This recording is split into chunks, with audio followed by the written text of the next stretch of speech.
Dari survei yang dilakukan oleh beberapa perusahaan besar, apa kegagalan para new hire? 42% kegagalan itu karena pertama soft skill. Soft skill, bukan hard skill. Hard skill bisa dipelajari. Adik-adik coding tiap hari, kemudian mendesain sistem itu hard skill. Tapi soft skill itu yang menjadi kata kunci utama dari dunia usaha dunia bisa ini. Perusahaan tidak mencari new hire yang IP-nya 4. Tidak dicari. Yang dicari adalah new hire yang mempunyai komitmen, yang mempunyai integritas, yang mempunyai soft skill yang baik. Bisa berorganisasi, bisa bekerja dalam tim, mempunyai attitude, etika, sopan santun, disiplin. Nah itu adalah value yang adik-adik harus miliki agar mudah diterima dan berusaha di dunia industri. Ya, itu ilmu kehidupan. Dan diajarkan di kelas kan? Diajarkan itu ilmu kehidupan. Itu yang saya ajarkan kepada para mahasiswa saya. Kalian tahu kampus saya dekatnya di Blok masuk itu ya. Ya, di situ lalu juga karena di situ atau kampus saya di situ. Kalau lihat di sini, ini adalah yang sebagian kecil yang menjadi yang saya kerjakan selama ini. Saat ini saya staf khusus kelas sampah udara dengan penugasan sebagai rektor di Institut Dirgantara di situ. Ya, baru kali ini rektor di situ adalah perwira tinggi aktif baru kali ini. Ya, bilang secara kayaknya kami berkhusus dari kepala staf udara. Kemudian saya juga ajang profesor di Politeknik Malang tuh dia dari sana dari Politeknik gitu ya dari Malang. Waktu di Malang gitu ya. Kemudian saya juga kepala dari Cognitive Artificial Intelligence Research Group. Ini satu research group multinasional. Ya, dari beberapa perguruan tinggi di dalam luar negeri yang mengembangkan teknologi Cognitive Artificial Intelligence. Dan saya salah seorang yang mendirikan Indonesia Artificial Intelligence Society AI terbesar di Indonesia. Kalau ada yang tertarik, boleh silakan. Karena saya salah satu pendirinya dan saya juga salah seorang pembina sekarang ini membina IIS. Kami sudah punya kurang lebih 10 chapter. Sumatera, Jawa Barat, kemudian DKI, Jawa Timur, Jawa Tengah, DIY, Sulawesi, Nusa Tenggara Barat Bali, Kalimantan, dan diaspora. Untuk mereka para praktisi, akademisi, bisnismen yang bergerak di bidang artificial intelligence. Kalau tertarik, silakan ya, tinggal mau tes saya ya. Oke, next. Ternyata ya, nilai itu berpengaruh ya. Itu berpengaruh. Jadi kita beli sedikit pesawatnya nyasar itu ya. Saya lulusan akademi udara, kalau aku ya, yang ke sesuatu. Saya lulusan AU, saya lulus tahun 91, kemudian dapat tugas dari negara, selesaikan S1, S2, S3 di IPB. Dan semuanya saya selesaikan dengan kumlot. Kemudian,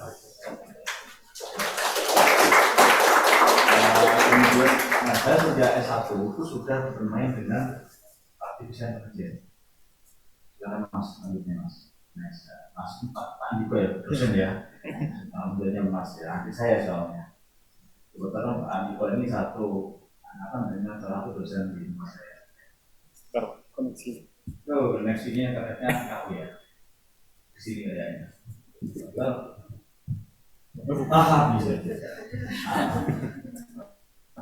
Ini perjalanan saya bermain dengan artificial intelligence. Actually, tahun 90-an belum ada istilah AI di Indonesia.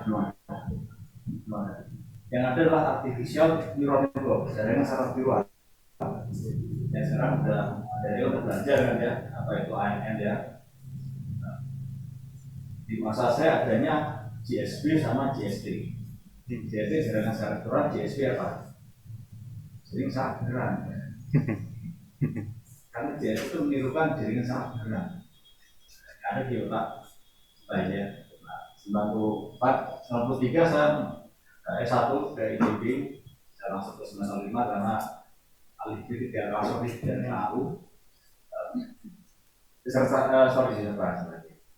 Itu saya tentang Intelligent Information Retrieval System menggunakan ART, Adaptive Retrieval Theory, itu satu jenis unsupervised neural network. Dan sekarang cara diperkenalkan, ini luar biasa. Di satu jenis neural network yang unsupervised. Asal mulanya deep learning bla bla bla dari sini, ya, dari sini asal mulanya. 2006 saya dapat lulusan S2 dan mengembangkan multi agent. Itu adalah disertasi saya mengenai S2 metode untuk AI. Saya membangun metode baru untuk artificial intelligence namanya Machine Score Operational of the Probabilities. Jadi saya mengembangkan teori probabilitas, saya kombinasikan dengan ilmu matematis yang lain, saya electrical engineering, untuk membangun satu metode baru. Nah, metode ini saya sebut dengan A3S. A3S itu nama saya, karena saya bukan bisa promotor saya ya. Nah, 2009 saya kemarin A3S, kemudian indahnya tahun 2010 saya disertai saya membangun namanya Knowledge Growing System. Itu adalah satu sistem berbasis kognitif yang pendekatannya beda dengan konvensional AI yang menggunakan pendekatan dari neural network. Kalau AI sekarang yang ada dikenal, ada machine learning dan sebagainya, itu sebagian besar orang menggunakan neural network ya. Nah, yang saya bangun dengan KGS ini adalah dari psikologi kognitif. Itu yang berbeda. Jadi komputasinya jauh lebih simpel, lebih ringan. Kalau pakai AIN ruwet kan? Kita pakai bagian desain lah, pakai backdrop lah, terus ya kan, terus tapi nggak jelas untuk hasilnya kan ya.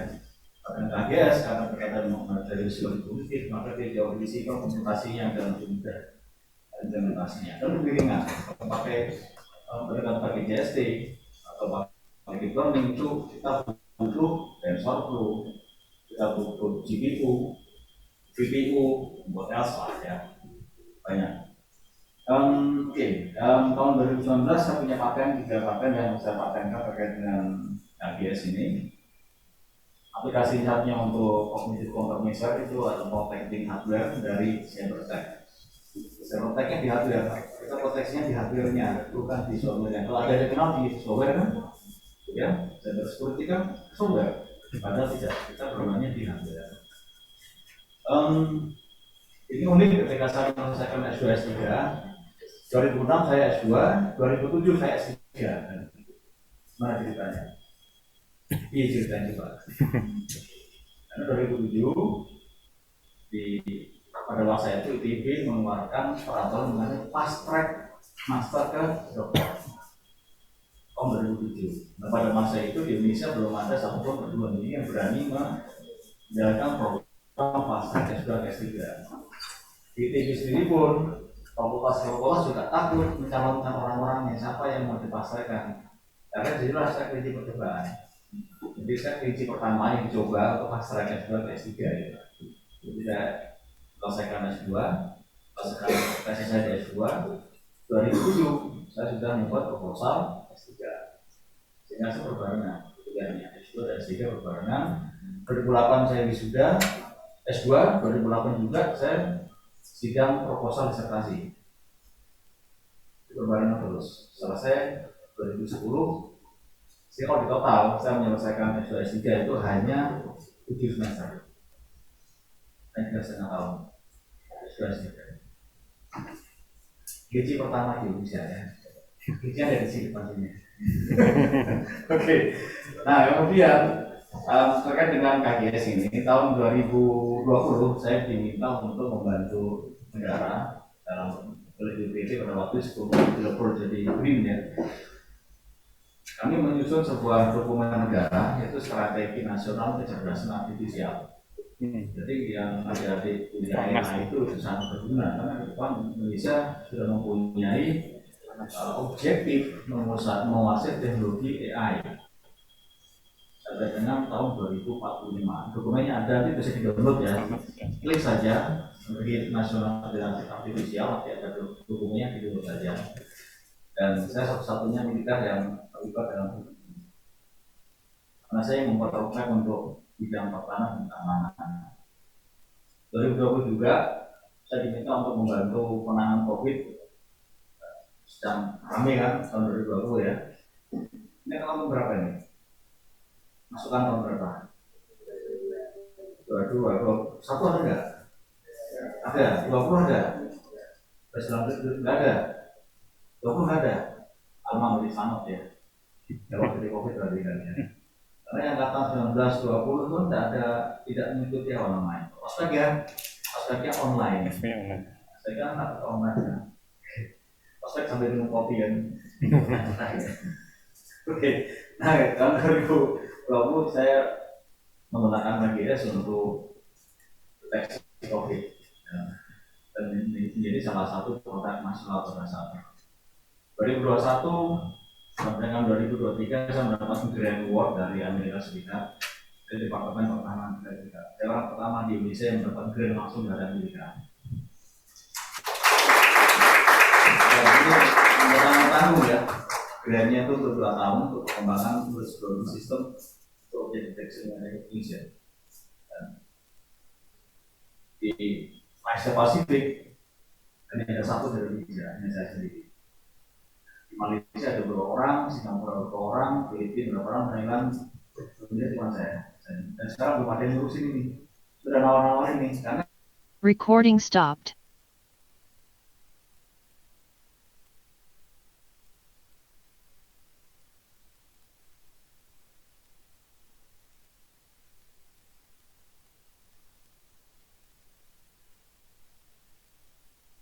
Masih oh di ini ya. Iya, masih Pak. Rupanya Mas Andiko ya. Iya. Rupanya hanya nyambung di situ. Oke, itu Mbak. Dari 2024 itu dapat grade lagi untuk mengembangkan AI untuk seragam. Ini ya, sorry. Next. Pikiran saya ini. Nah, ini ya. Langsung di-upload di website-nya mereka, linknya namanya ONR, Office of Naval Research Global. Jadi risetnya Amerika Serikat, US Navy.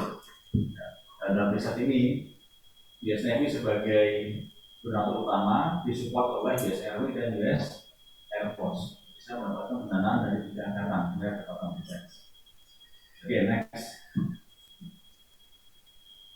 Saya punya paten, 8 paten pada saat ini lagi proses karena paten itu lama sekali, 5 tahun. Sampai lupa kok pernah satu paten ya. Saking sulit. Oke, next Mas. Nah, lagi aja. Saya punya 50 cipta sebagai besar tentang AI.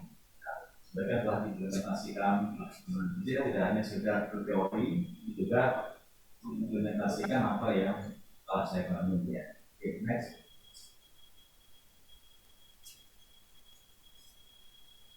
Kita masuk ke inti. Apa itu artificial intelligence, apa itu cognitive AI? Dalam pikirannya dia apa saja? Lalu apa itu cognitive AI? Kira-kira AI itu apa sebenarnya? Yang ada dipelajari AI itu apa? Kecerdasan apa? Kecerdasan?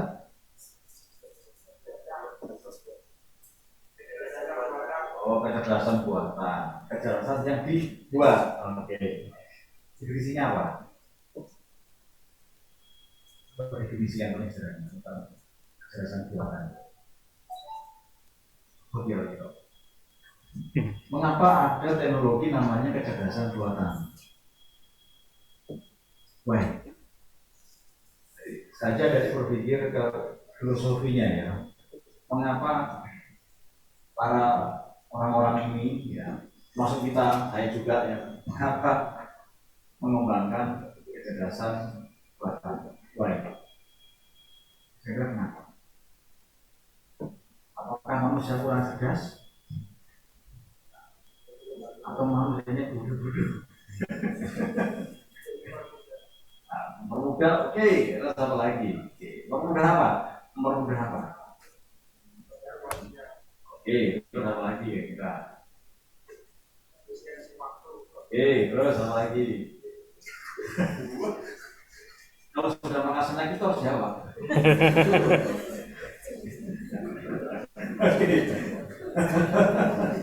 Oke mas, lanjut mas. Slide berikutnya. Mari kita lihat. Lihat, tapi brief aja. Kita lihat ya, ini ada harus paham ya. Tren kita ke depan ini tahun 2022. Ya. Sudah biasa kan di bawah ya. Generatif AI. Ya, tahu kan? Apa itu generatif AI? Kita sambil ngobrol. Ini adalah tren tahun 2022. Ini tren tahun 2023. Di sini tidak bicara masalah generatif AI dan masalah intelligence system, tapi bicara tentang adaptive AI. Ini tahun 2023. Oke, lanjut. Sudah pernah membaca papernya Bapak ini? Bapak Herbert Simon? Sudah pernah baca? Yang dibaca bukunya sama. Yang dibaca papernya siapa? Papernya Pak Tony ya.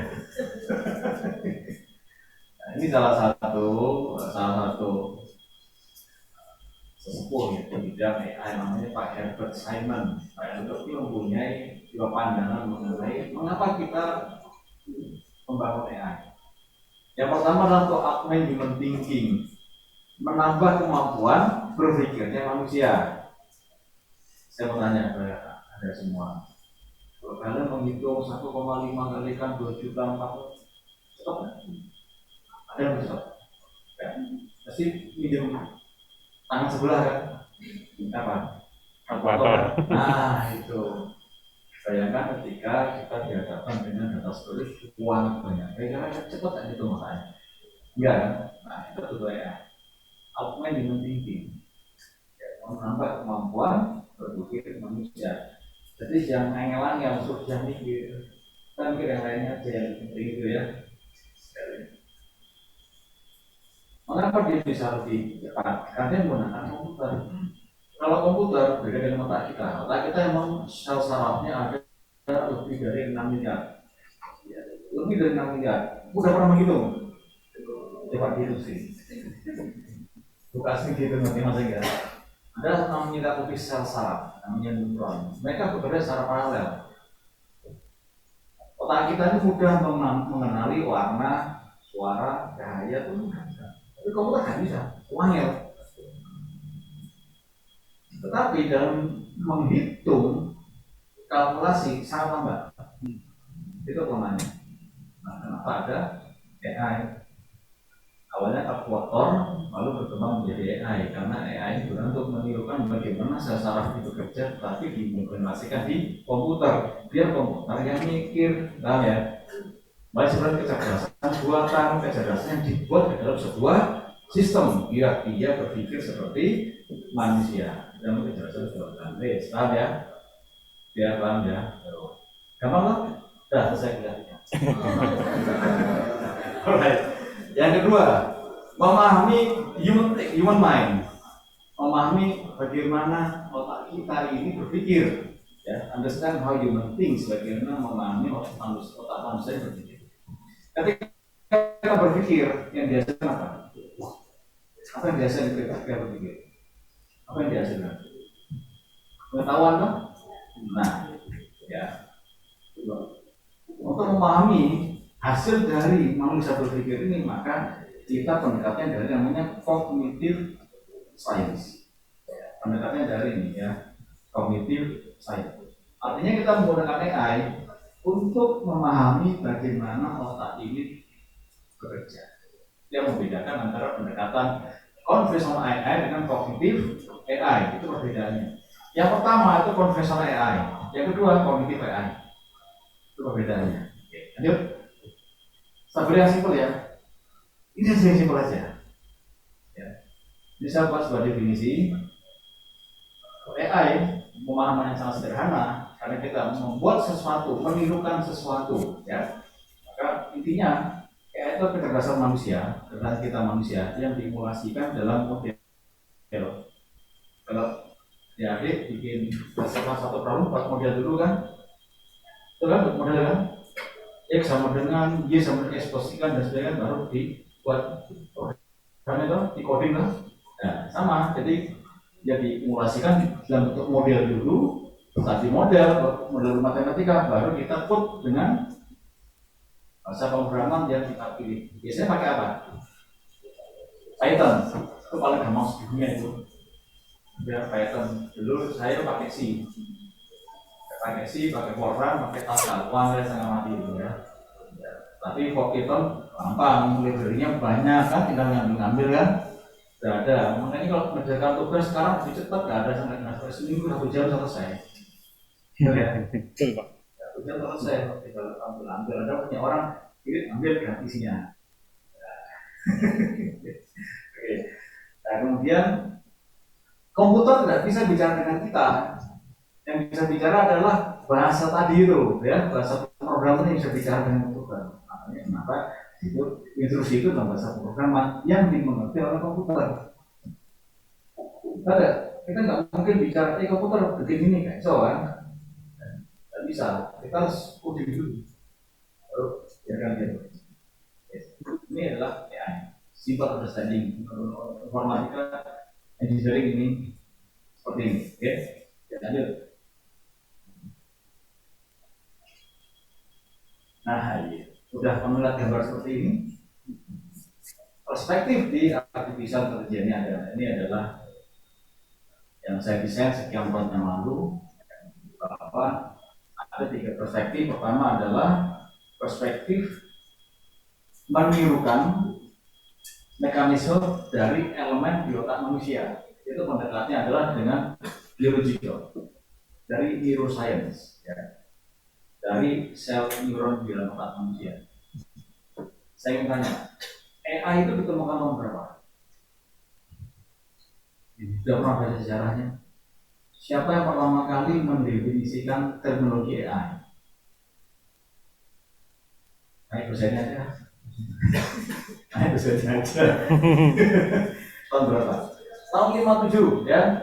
Oleh John McCarthy. John McCarthy ini yang dia menyampaikan tentang teknologi artificial intelligence. Itu suatu conference di Dartmouth, di satu universitas di Dartmouth, ya. Tapi actually AI sendiri itu dimulai di akhir abad 19. Di akhir abad 19 ada seorang neuroscience bernama Santiago Ramon Cajal. Dia membuat model sel saraf manusia tahun 1800-an. Dia sudah membuat modelnya. Saraf beneran ya, digambar dia tuh, saraf otak sampai ujung kepala, ujung kaki, sudah dibuat. Nah, tahun 1947 seorang neuroscientist juga namanya McCulloch, ya, dan temannya namanya Pitts, Dr. Pitts, dia memodelkan satu buah sel saraf disebut dengan McCulloch and Pitts model. Itu adalah sel saraf pertama dunia, dibuat tahun 1949. Silakan buka di sejarahnya McCulloch and Pitts. Jadi kan mahasiswanya kan langsung, ya ini benar nggak bisa gua ngomong apa nih gitu ya. Tahu-tahu, wah bapak bisa bikin dia ngambilnya ya. Ada beberapa dosen seperti itu, wah bisa bikin dia ngambilnya ya. Oke, silakan di kelas nanti ya, bahwa model pertama itu McCulloch and Pitts, MCT, McCulloch and Pitts, MCT. Satu bahasa saraf termasuk mekanisme dia memproses sinyal. Dia simpel, 0 and 1 saja. Masuknya apa? Keluarnya 0 and 1 digital. 0 and 1 binary. Ini saja. Ya. Tahun 57 baru itu yang namanya disampaikan oleh si Pak John McCarthy ini. Ya. Itu berkembanglah namanya berbagai macam model-model dari artificial intelligence, dari heavy learning, kemudian sebelumnya kan Turing mesin ya, dan seterusnya. Pernah lihat filmnya? Film tentang Pak Turing itu. Awalnya game-game itu kan imitation game. itu dia. Berarti Bapak lulus ujian. Imitation game ya, itu bicara tentang orang Turing, orang yang mencoba membangun mesin yang AI ya, Alan Turing. Ya. Kemudian yang kedua, dia menirukan mekanisme manusia berpikir. Manusia berpikir. Beda loh ya, proses mekanisme kerja di sel otak dengan manusia berpikir itu beda. Ya itu case yang berbeda. Maka pendekatannya dari psikologi, cognitive science. Ya. Lalu yang terakhir itu adalah intelijen yang lainnya dari living thing. Misalnya dari bagaimana burung bergerak bersamaan, serangga, semut, whatever itu ya, termasuk ikan, ya, mereka bisa bergerak. Namanya swarm.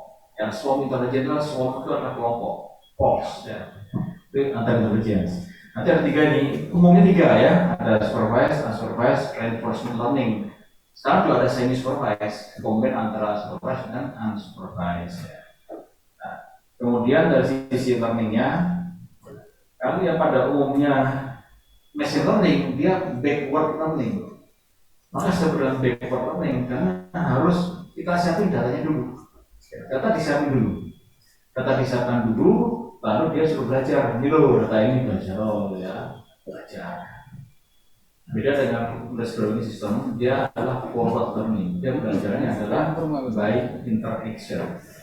Seperti saya dengan Mas Yadi ini saya nggak kenal dengan ya, saya tahu wajah-wajahnya aja. Ketika ngobrol, Pak saya ikut ke Bapak kemarin itu ini nama saya ini, nah itu nama saya ini, oh nanti Mak ikut ya, iya ikut kuliah praktisi betul Pak. Nah di situ saya dapat pengetahuan. Pertama hanya wajah, kedua nama, dan seterusnya. Itu adalah forward learning ya, learning by interaction. Nah, sedangkan kalau yang machine learning dia learning from past data dari data yang sebelumnya. Oke, oke lanjut. Terus kamu saja cerita ya, usah cerita. Terus lagi, next nanti kita aja ya. Kalau yang berminat bisa langsung ke adik. Ini KGS itu simpelnya adalah kita punya sensor. Ini kan manusia punya 5 sensor ya. Mata, telinga, hidung, kulit, dan ya.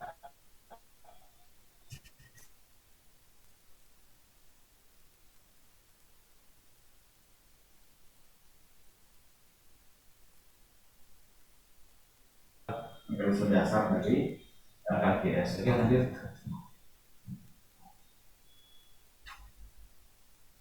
Ini harus cerita. Nanti 1 semester ini. Oke lanjut. Oke lanjut. Oke kita langsung ke KGS. Next. Apakah KGS itu? Right. Saya sudah cerita ya di sini ya bahwa ada 2 macam pembelajaran di AI ya. Jadi bisa learning from past data atau experience, pengalaman masa lalu, dan learning by interaction. Ini pendekatannya dari psikologi. Ya, psikologi itu menceritakan bahwa manusia itu dapat memperoleh pengetahuan dengan 2 cara. Pertama, belajar dari data masa lampau. Ya. Yang kedua, learning dengan interaksi.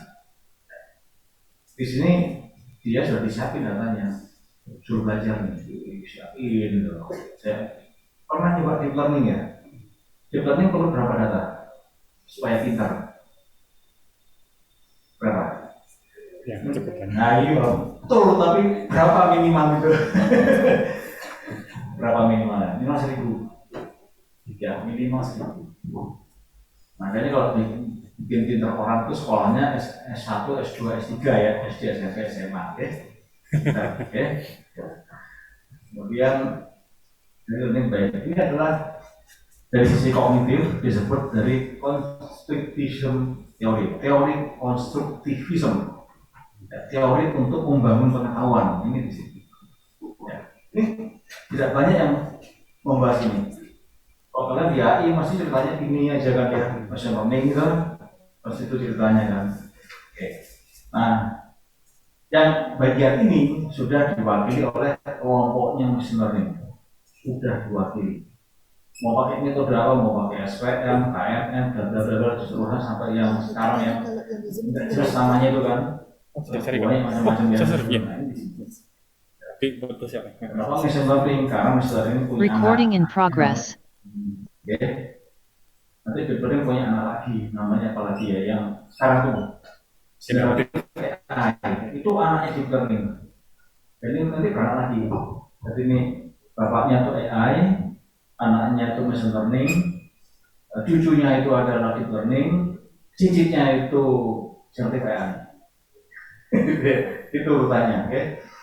Kemudian kalau yang penting interaction, nah ini dikerjakan oleh knowledge growing system. Itu perbedaan antara kedua perspektif ini ya. Nah, ini adalah perspektif ini. Ini ada singkatannya ini ya. Nanti akan tahu. Ini sedang proses paten namanya ini, masuk paten. Jadi kemudian intinya tuh bahwa kalau kita KGS itu adalah sistem yang punya kemampuan untuk membangun pengetahuannya seiring dengan bertambahnya waktu, seiring dengan jumlah data yang berinteraksi.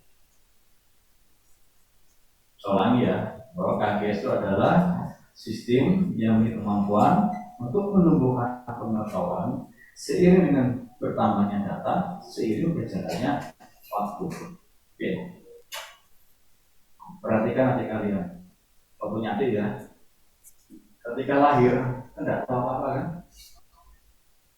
Ketika berinteraksi dengan sekitar, dia tahu, oh itu ini ibu saya, itu ayah saya, ini adik saya, ini kakak saya, ini rumah saya, ini mainan saya. Itu adalah interaksi. Dia tumbuh pengetahuan terus sampai dia bisa mengenali semua fenomena di sekitarnya. Itulah KGS. Oke, lanjut.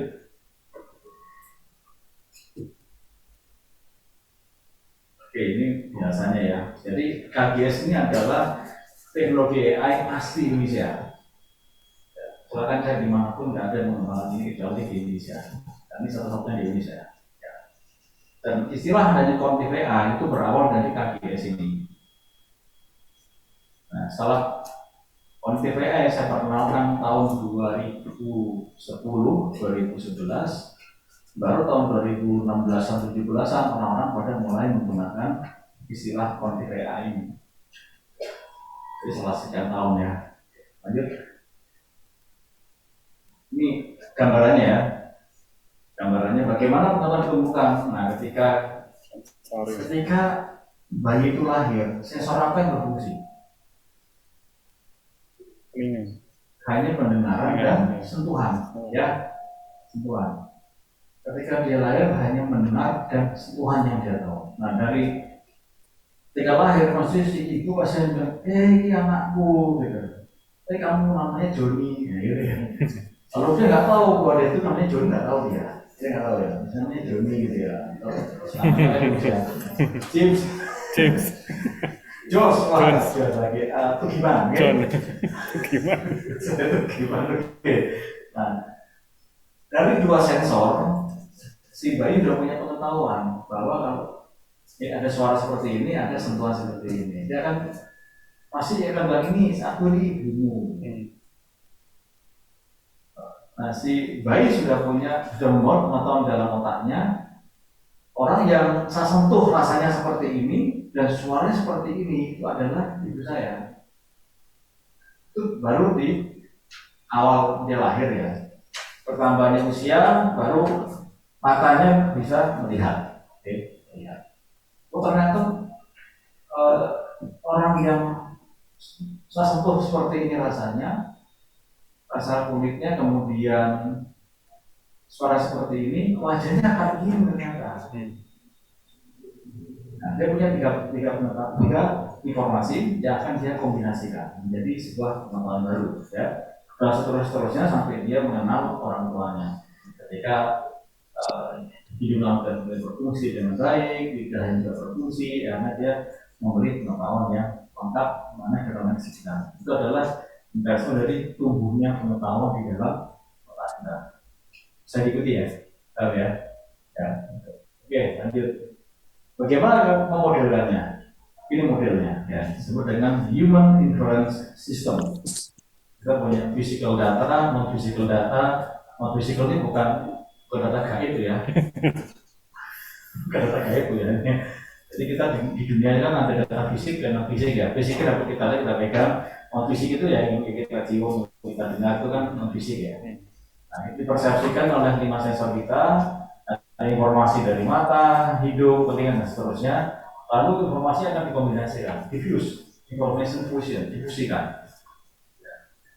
Ada yang biasa namanya fusi informasi, dan memfusikan informasi dari beberapa sensor yang berbeda. Dari informasi kemudian dia akan diekstraksi menjadi namanya inferencing. Inferencing itu pengetahuan. Ekstraksi dari kombinasi dua informasi ini apa? Mencari informasi lagi dari sensor yang lain, ekstraksi lagi itu hasilnya apa? Kalau ini pun akan dikombinasikan lagi sehingga akan tumbuhlah pengetahuan baru. Nah, itu adalah mekanisme dari penumbuhan pengetahuan dalam knowledge growing system ya. Oke, lanjut. Kemudian saya membangun model ya, model untuk siklusnya, bagaimana ditumbuhkan ini. Pendekatannya dari beberapa hasil riset dari Galileo. Tahu Galileo ya? Galileo itu kan yang menemukan apa itu? Helikopter, lukis juga ya? Betul nggak? Termasuk gravitasi kan Galileo itu ya? Ini dari zaman Galileo nih saya telusuri. Galileo, Feynman, Piaget, Popper, kognitif psikologi, kemudian di militer ya, seperti ini. Nah, ini saya combine semuanya, dapatlah sebuah siklus seperti ini. Namanya SIDA, Sense, Inference, Decide, and Decision Formulation and Action. Itu siklus untuk penumbuhan pengetahuan. Ini berguna untuk SPK. Ya, bisa untuk SPK. Oke, lanjut. Next. Oke, lanjut aja lagi. Nah, ini komputasinya. Masih ingat gambar tadi ya? Gambar tadi kita ingat bahwa kita punya sensor nih, ini sensor. Sensor diasumsikan dijadikan pasti delta. Sensornya boleh banyak, boleh tergantung pada sistem yang kalian bangun. Mau punya 1000 sensor, 10.000 sensor, whatever boleh bebas ya. Nah, sensor ini adalah delta. Kemudian jumlah informasi yang terfusi hasil dari kombinasi informasi dari sensor yang berbeda, notasinya lambda, cara mencari seperti ini. Mendapatkan berapa banyak jumlah informasi terfusi yang memungkinkan ya dari sekian banyak sensor. Kalau kita punya 5 sensor, maka possibly yang fuse information itu ada 2 delta min delta min 1. Berpangkat 5 berapa ya? 35 ya? Masa sih? Udah berubah ya? Oke, 32. Oke, 32 dikurangi 5 berapa? 27 ya, kurang 1 26. Jadi 26 kemungkinan ya pengetahuan yang dibangun dengan kualitas sensor itu. Oke, next. Ini cara pendistribusiannya. Ini delta, ini lambda. Nah, kita masukkan nih hasil dari deteksi sensor tadi, masukkan dalam tabel seperti ini. Lalu kita akan bangun pengetahuan di sini. Nah, semuanya sebetulnya probabilitas di sini. Nanti cara menghitungnya adalah setiap alternatif ini kita hitung ke bawah. Hitung bawah, ya.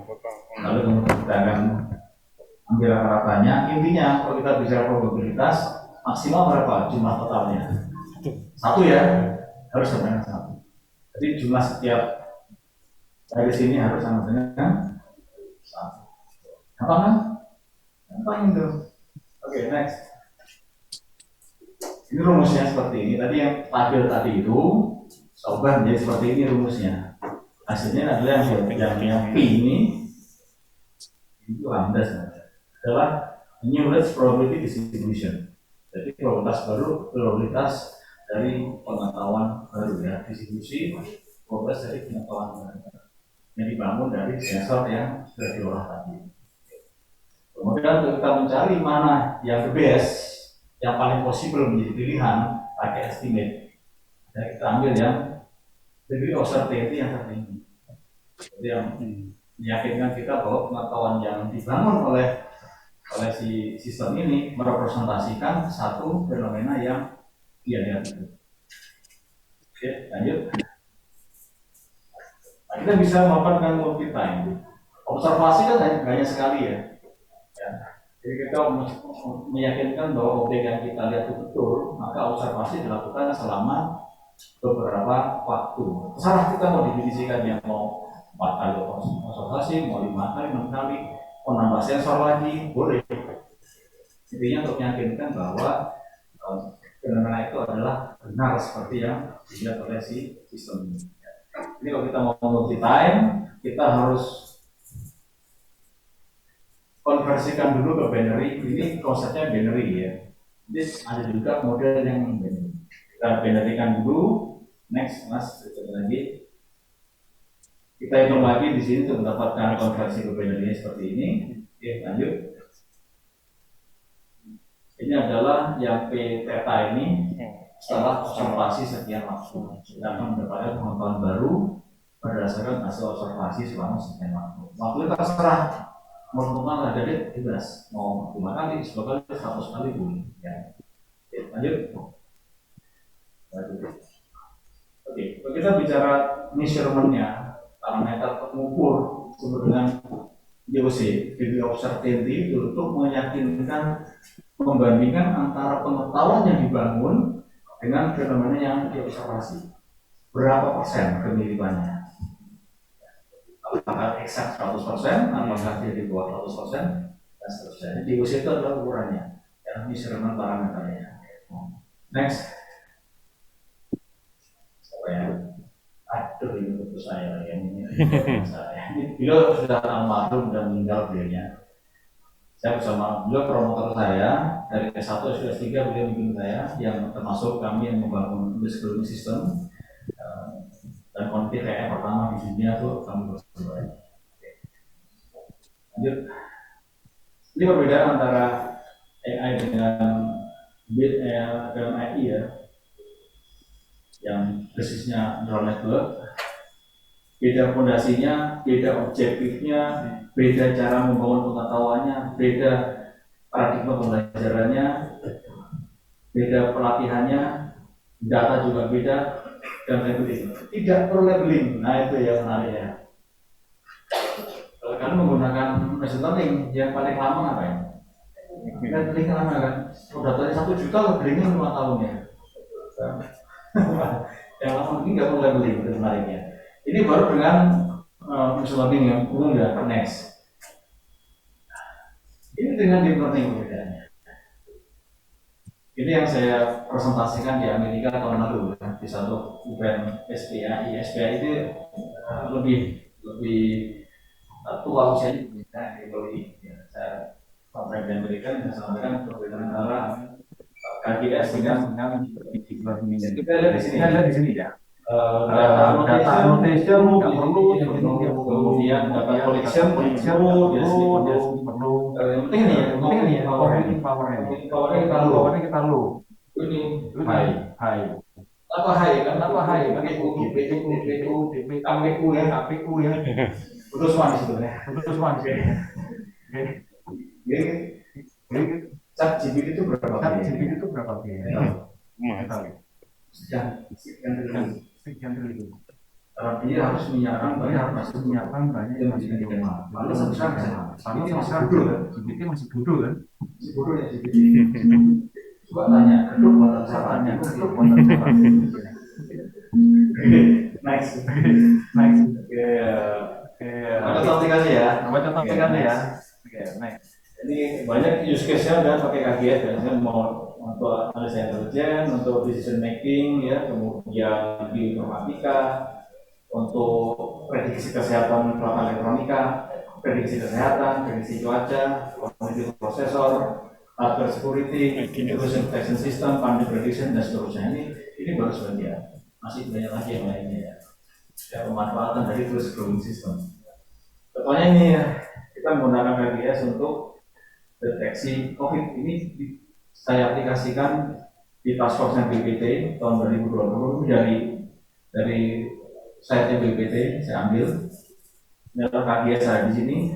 Ini kombinasi dari beberapa platform, ada machine learning, deep learning, ini KGS.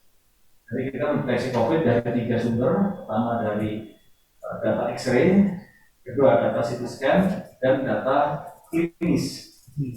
Tiga, kita kombinasikan bersama.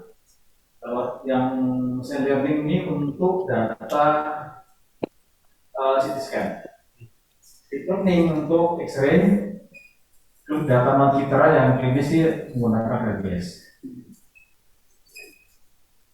Ini sudah diaplikasikan untuk membantu penyelesaian permasalahan nasional. Lanjut. Ini ketika saya memberikan untuk pandemik ya, untuk pandemic prediction di sini. Jadi dengan menggunakan RGS kita bisa memprediksi ini daerah mana yang penyebaran COVID-nya paling tinggi. Saya menguji dengan tujuh provinsi di Indonesia dan tampak di situ petanya mana yang mempunyai kemungkinan dia akan bertambah, mana yang menurun, mana yang tetap kelihatan di situ. Nah, ini kalau lihat di sini ya, ini adalah tulis sistem nggak biasa di sini. Ini 5 inovasi di tengah pandemi, hanya 5 ini. Salah satunya menggunakan RGS. Oke, lanjut. Nah, ini untuk ini ya, untuk decision making ini. Kalau yang SPK ini bisa pakai RGS dan SPK. Ini untuk kepentingan militer ini. Ini buat negara juga nih. Presentasi keputusan pakai ini. Itu data dari satelit, dari whatever ya, semuanya itu ada semuanya. Oke, lanjut. Ini contoh yang sudah saya aplikasikan untuk militer ya, dan tidak ada videonya, cuma tidak saya masukkan sini videonya. Oke, lanjut. Nanti lah. Terus ini ada animasinya. Jadi ini kalau kita ini cerita agak horor ya. Ceritanya nih ya. Ini kita punya pulau Natuna. Ada yang pernah ke Natuna? Atau sudah tahu Natuna? Tahu. Belum Natuna. Coba lihat di peta. Natuna adalah pulau Indonesia paling utara ya. Ya, yang berdekatan dengan Cina di sini ya. Nah, Natuna ini adalah wilayah yang rawan untuk diambil alih oleh negara samping ya, negara samban.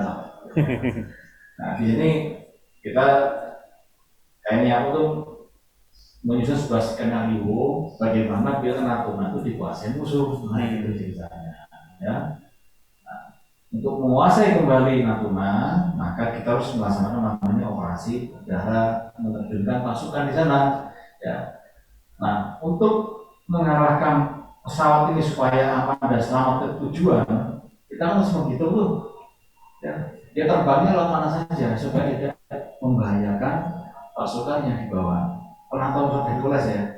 Hercules pesawat pembawa pasukan. Nah, di sini katakanlah pusatnya ada di Halim nih. Di Halim ada berapa rute? Ini ke Palembang, ini di Tanjung Pinang, di sini itu ada di Bengkalis ya. Bengkalis, Bangka Belitung, kemudian di sini ada Palangkaraya, ada Pontianak. Nah, si AI ini, si KGS-nya akan menghitung rute-rute yang aman bagi pengiriman pasukan lewat udara. Ini ada warna merah, kuning, dan hijau. Kalau merah bahaya, jangan terbang melewati daerah ini. Kuning ya so and so. Coba boleh ya mati nggak tanggung jawab ya. Nah, yang hijau yang aman. Ini adalah contoh dari penggunaan KGS untuk penentuan rute terbaik untuk mengirim pasukan. Oke, lanjut. Bisa search ya di internet ya, bisa di download gratis kok. Ya, papernya. Ini untuk mengenali wajah, face recognition. Ya. Data di sini kita pakai Viola Jones untuk menghasilkan data ini. Tadi kan pakai tabel ya, tabelnya. Oke. Tadi kita bandingkan antara 4 machine learning dengan AGS. NN, SVM, KNN, 1N dengan Bayes. Semuanya belajar dulu nih. Siapin data dulu, suruh belajar dia. Belajar gitu kan. Makanya dia dapat operasinya 95 itu masuk akal, sudah belajar ya. AGS nggak belajar, langsung ketemu. Tunjukin orangnya, 1, 2, 3, 4, siapa kira-kira? Nah, itu bisa operasinya 80%. Ini enggak, ini belajar dulu. Ini interaksi. Ya. Ini kan disampaikan dulu datanya.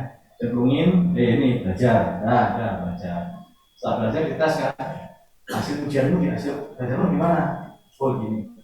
AGS, tinggal lihat ditunjukin, nih 1, 2, 3, 4. Ya, kira siapa orang-orang itu? Nah, dia sudah bisa memprediksi hasilnya. Cepat kan? Cepat kan? Gak perlu nyiapin BPU, GPU, TPU, KPU, lain itu saya. Cepat sah.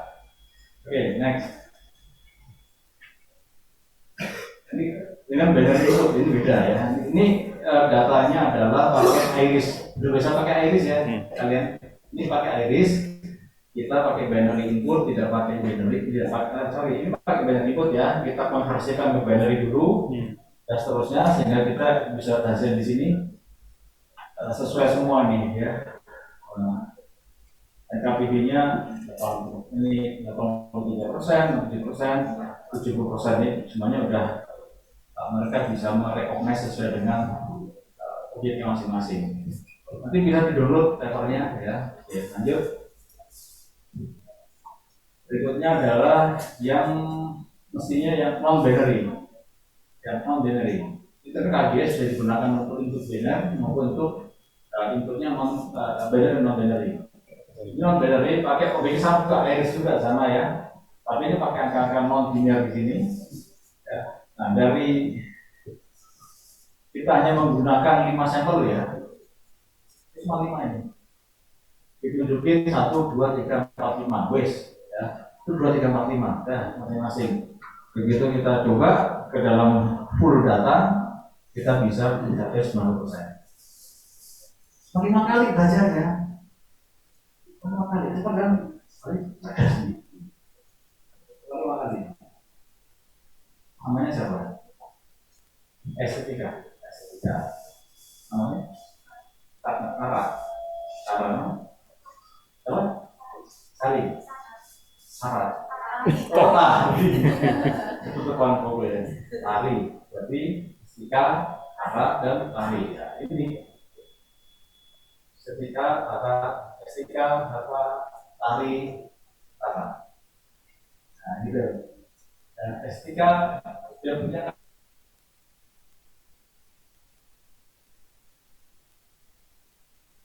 dan 5 kali ini, oh ini pasti estetika, gitu. Ini pasti tara, pasti saya. Nah, gitu. Bayang ya, realismenya. Apa mudahnya loh?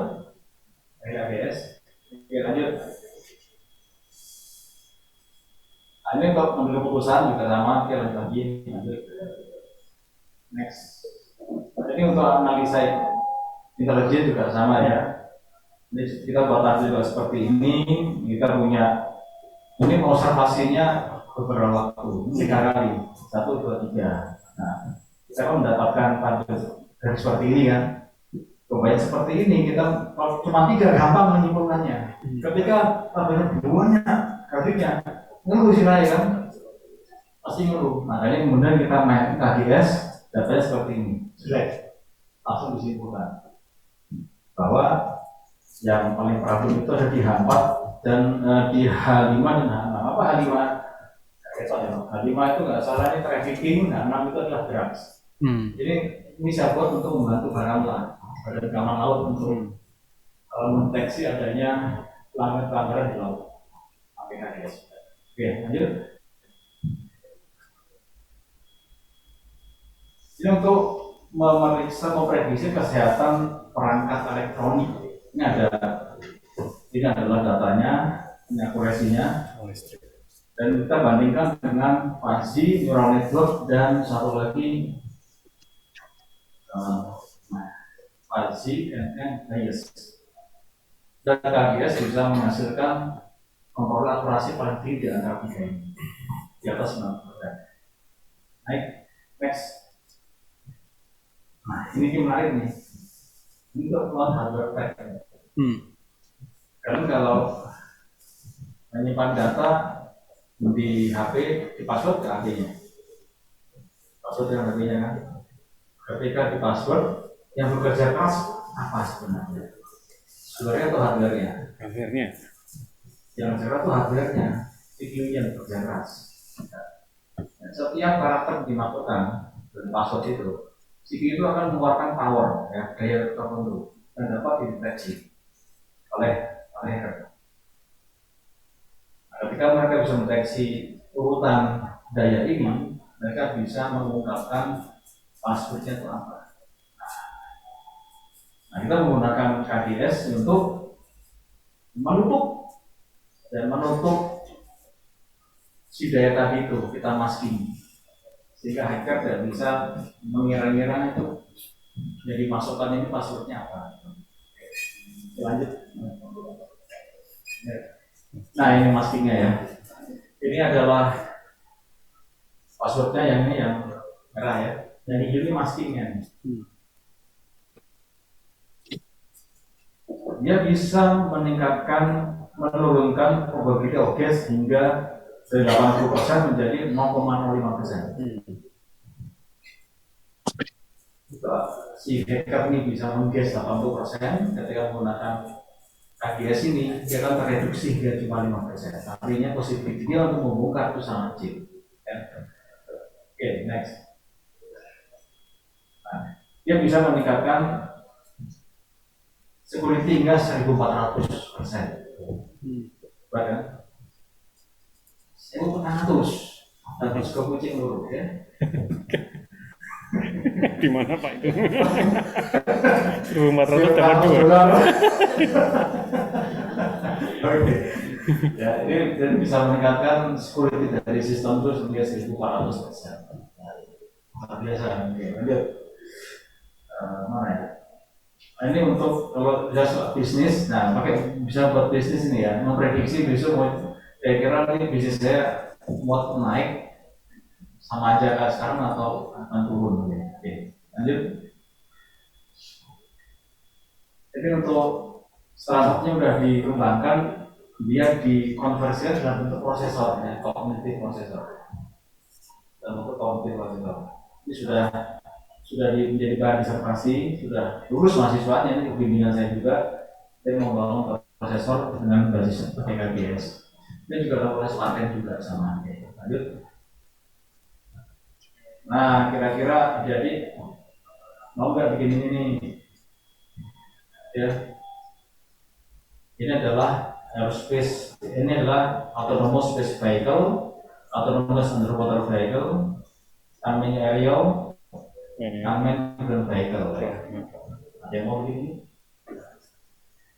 Nah, ini harus ke sana. Jadi ketika kita informatika itu bukan sekedar coding saja, tapi kombinkan dengan engineering yang lainnya.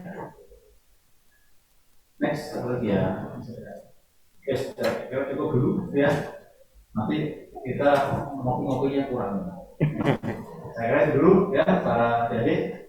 Enggak sih itu saya. Oke, terima kasih.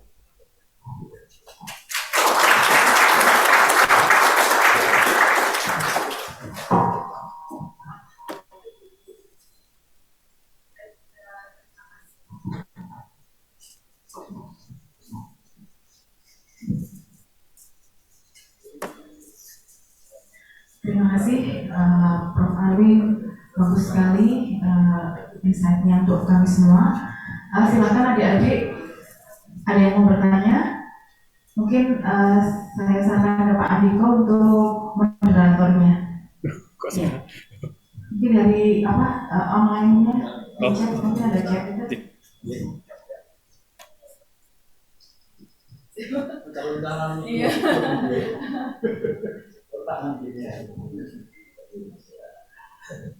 Belum ada. Dari sini, dari yang di dalam ruang seminar ada yang mau bertanya, silakan.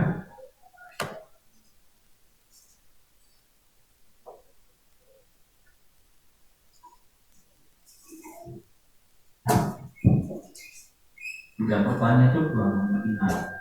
Kalau sudah mengerti yang kedua blank. Oke, kita beri aja ya. Silakan ada yang ditanyakan. Simpel-simpel aja, nggak usah dulu. Mau bersuara.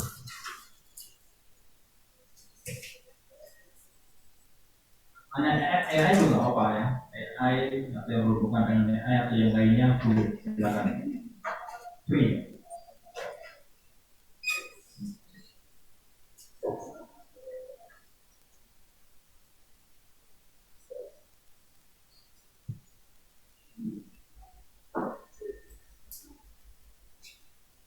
Silakan. Kalau enggak yang lainnya tulisannya. Nah, yang dari belakang ada Yang di belakang Pak Andre, silakan.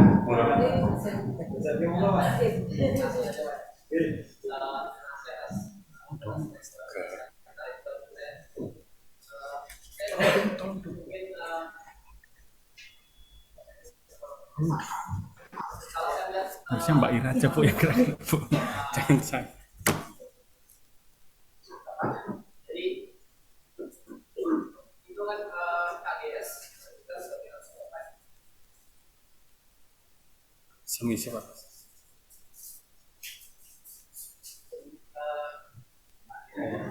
Ya, maaf. Itu disebutkan unsupervised nih, Pak.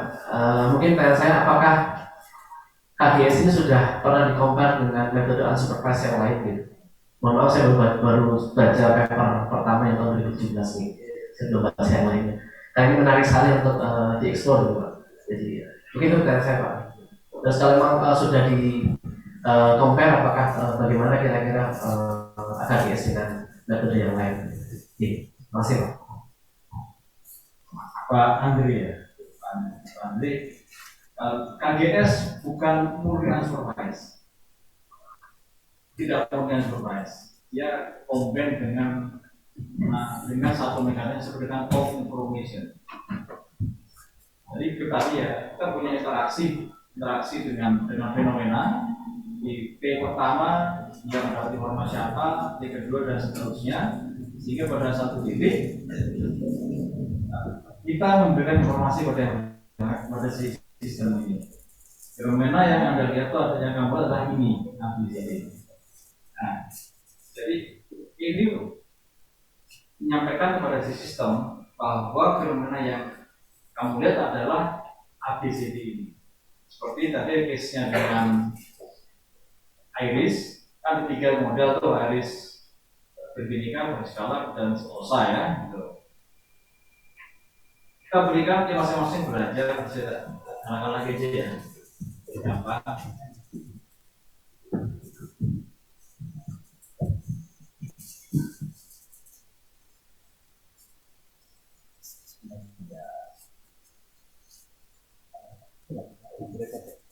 Di record Pak ini, dari.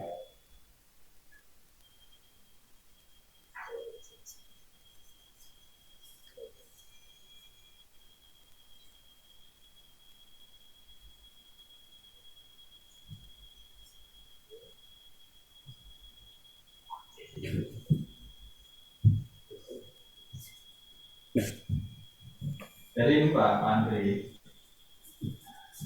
mereka ini sistemnya nggak tahu nih bahwa kita asumsikan ini setahun seterusnya ada sensor ya, ada 34 yang dia tuh hanya angka ini di sistem.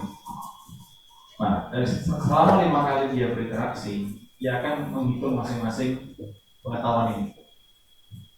Di akhir dia yang kelima selesai, masing-masing dia belajar 5 kali dia dikembangkan dengan objeknya, kita akan memberikan informasi tambahan bahwa objek yang pelajari yang ini itu adalah setosa, itu adalah versicolor, ini adalah bikinika.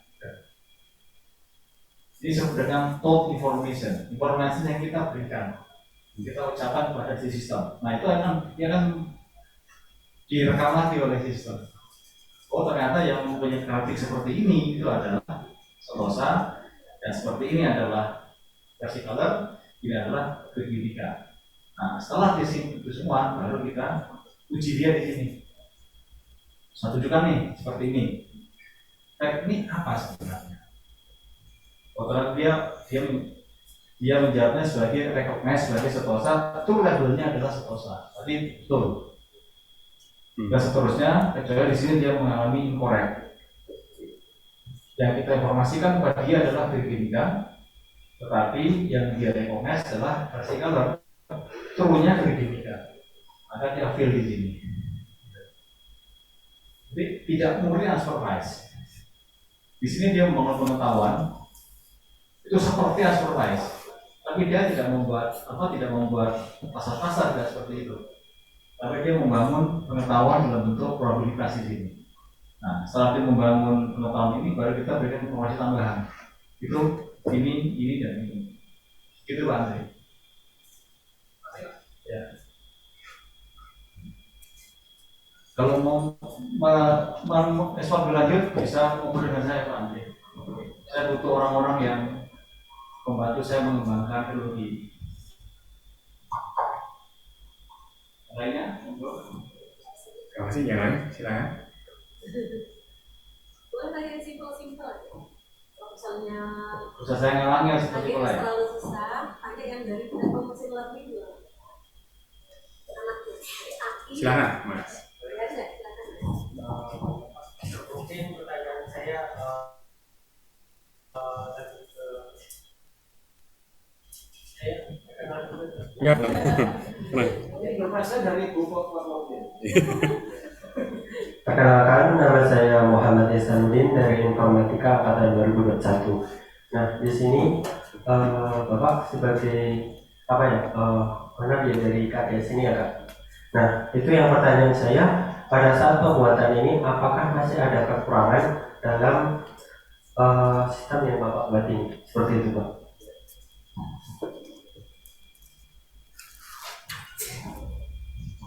Saya butuh orang untuk mencari kekurangannya, karena untuk menyempurnakan. Ya.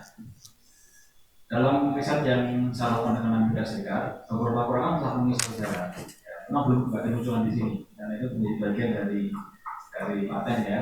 Dan muncul, tapi sudah harus disempurnakan. Bagaimana dia berinteraksi multi time, kemudian ketika ada objek lain yang berbeda, dia belajar lagi yang lainnya. Sudah kami bangun juga di situ. Ada beberapa pertanyaan di luar negeri ya mengenai hal ini. Saya sampaikan bahwa ini memang unik, beda dengan machine learning. Jadi ketika orang machine learning nggak seperti ini sebenarnya. Di awal kami memperkenalkan KGS, mereka berpikir ini machine learning. Karena tidak. Karena cara dia membawa pengetahuan berbeda dengan machine learning.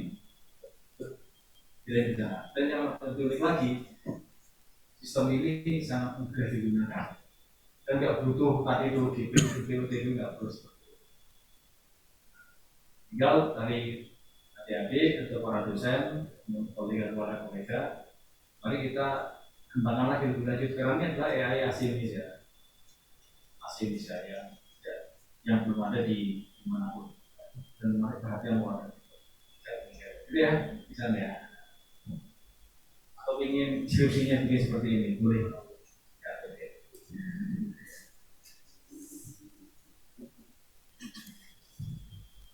Terima kasih. Ada yang lain yang masih mau ditanyakan? Dia kalau malu tuh saja. Karena orang bertanya. Sebenarnya dia mau Saya tanya ya Mas. Pengen jadi salah. Oh, dari Ibu Ira Pak, monggo. Silakan. Ini menurut saya keren sekali Bapak. Terus tapi saya membayangkan bagaimana sih implementasi untuk di dunia nyatanya dipergunakan di mana saja gitu. Iya.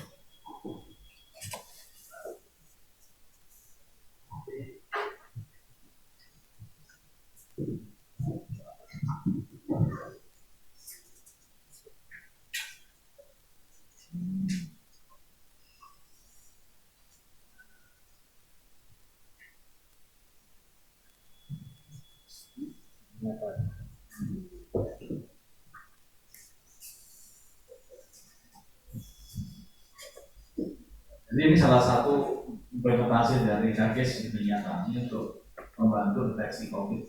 Berarti kalau kita hadapkan dengan data klinis sih karena sangat banyak ya. Sangat banyak itu kita pasti akan malah membacanya. Jadi kita masukkan datanya saja, nanti biarkan dia menghitung, tidak akan keluar nanti. kalau yang bersangkutan ini indikasinya kena COVID atau tidak. Nanti akan nanti kedua proses di atas, machine learning maupun deep learning itu akan dikonfirmasi dengan hasil dari KGS. Kalau dia COVID atau tidak. Jadi kalau kita tes COVID tidak bisa berdiri sendiri. Terus kemudian dari data di scan paru-paru, X-ray dan juga data klinis. Karena yang pertama kali akan diperiksa itu klinis sebenarnya. Ketika kita masuk ke UGD, pasti yang ditanya adalah data klinis sendiri. Gak mungkin scan, gak mungkin. Nah, kalau dia terindikasi, baru dikirim ke konsul. Jadi itu awal itu ada di data klinis dan ini dikerjakan oleh KGS. Itu kemudian ini salah satunya. Terus tadi itu yang ada penentuan rute. Pesawat tadi. Oh iya. Nah ini untuk pesawat juga pakai KGS ini gitu ya. Menentukan rute terbaik.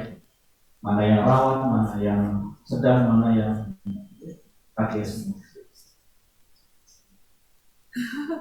Lebih cepat dibandingkan memakai yang elektro, lambat, apa itu. Panjang, HP juga panjang kan? Wow, ini simpel sekali. Lebih. Terima kasih Pak. Terima kasih. Baik, terima kasih Bu Ira atas pertanyaannya dan Pak Arwin atas jawabannya. Untuk yang lainnya dipersilakan. Ada yang mau ditanyakan atau mau disampaikan?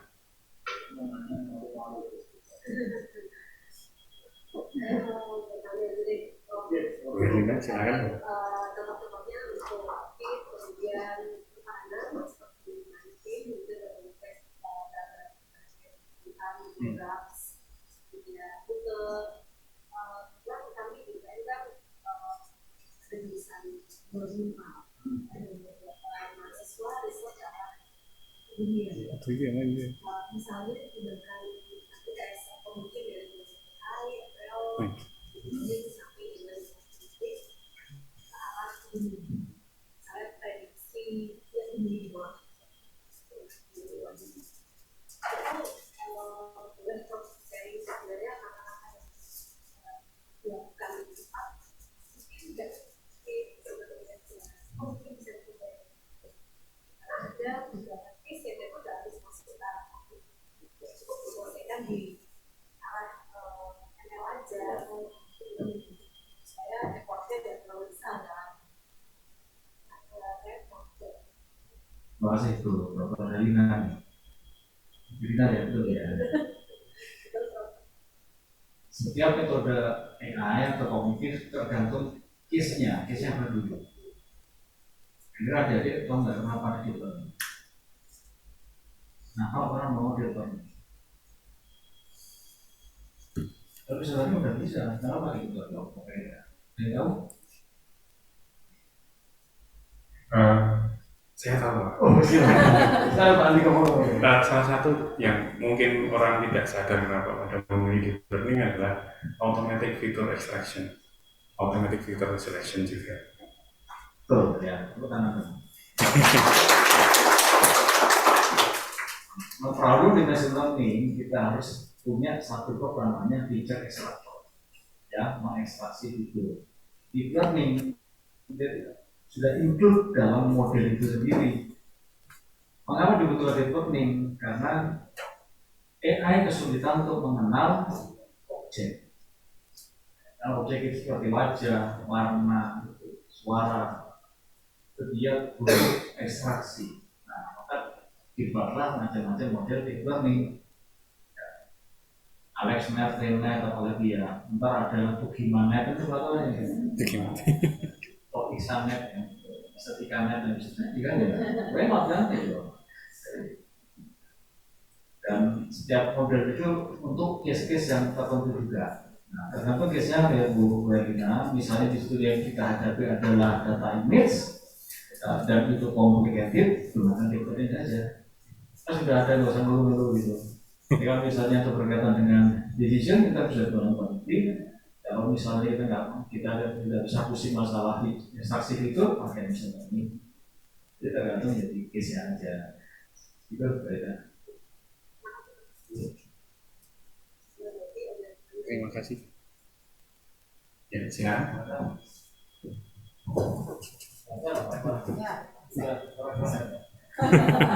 Habis makan snack masih kuat. Kalau habis makan itu kewajiban Masih. bertanya. Izin memperkenalkan diri, saya Vincent dari Informatika Angkatan 23. Saya mau bertanya untuk yang AI untuk proteksi hardware tadi. Kan sekarang sudah ada AI yang bisa mendeteksi AI ya kan, tadi kan sistemnya kan dia tuh memasking gelombang yang dikeluarkan prosesor saat kita memasukkan password. Nah, apakah maskingnya itu ada kemungkinan bisa juga dideteksi oleh AI yang lain? Segala kemungkinan itu bisa. Nama siapa namanya? Vincent. Segala pun bisa. Nah, sekarang sudah yang sekarang adalah menggunakan namanya AI cyber recognition.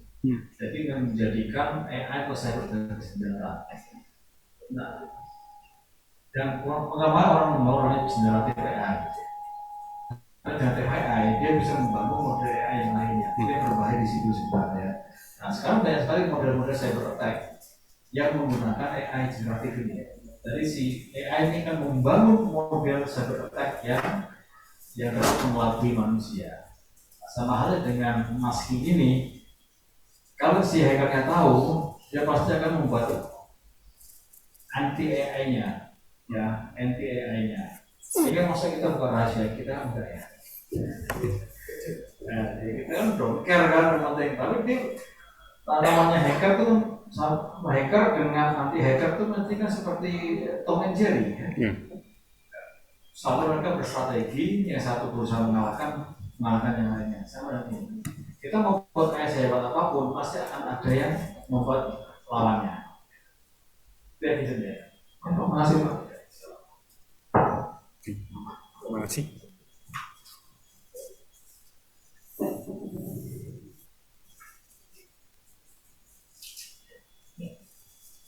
Silakan.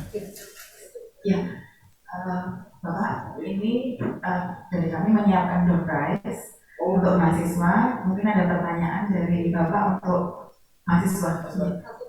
Ada dua pertanyaan. Yang satu ada bebas materi boleh ya, bebas. Door prize-nya ada GoPay, ya. Terus ada souvenir dari Bu Herlina. Ya. 1 juta Bu, 1 juta. Hah? Gopay-nya berapa Bu? 1 juta. GoPay-nya ada 50.000. Oh, alhamdulillah. Satunya payung. Nah, mau hujan. Cocok. Wah,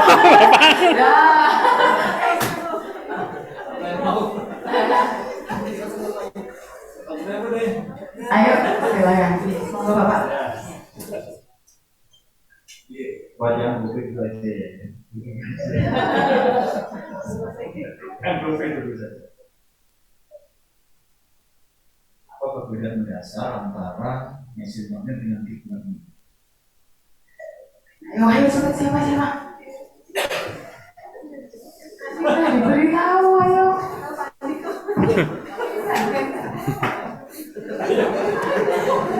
Tapi saya jawab apa aja deh. Bedanya machine learning dan deep learning. Ayo GoPay. Oke. Ayo Gopay. Ayo Gopay Pak. Tuh irang.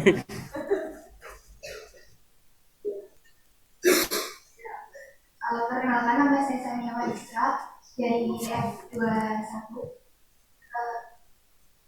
Kalau tidak salah ya, kalau mesin learning itu kita memberitahu mesinnya terlebih dahulu apa yang harus dipelajari. Sedangkan kalau deep learning itu mereka belajar sendiri apa pola yang dapat ditemukan. Terima kasih. Masih terbuka kesempatan untuk menjawab. Ya. Ayo, kurang tepat dikit. Tadi udah dijawab sama Andiko. Ayo, siapa lagi?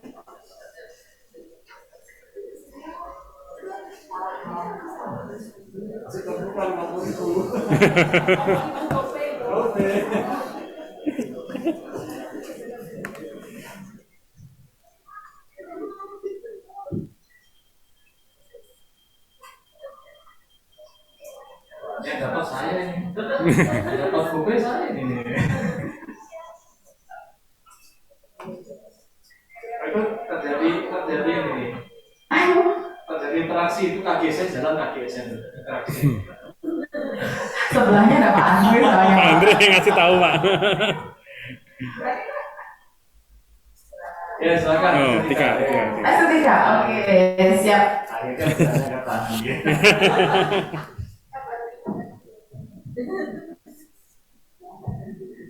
Perkenalkan, saya Setika Nusantara Ricardo dari SI 2022.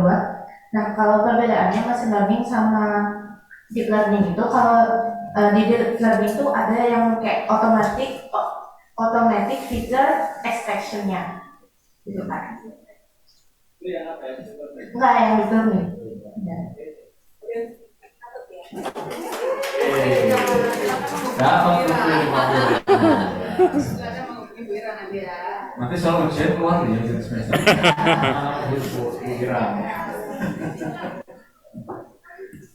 Bapak pertanyaan kedua. Pertanyaan kedua lebih mudah ya. Lebih mudah pertanyaan. Ayo.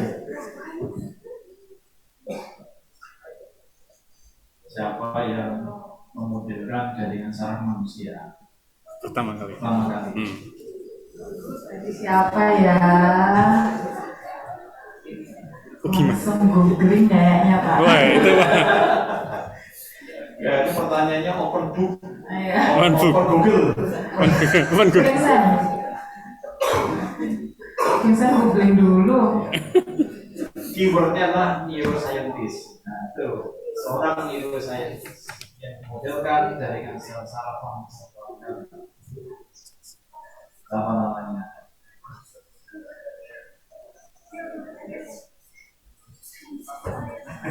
Oh ya, belakang akhirnya berani Pak.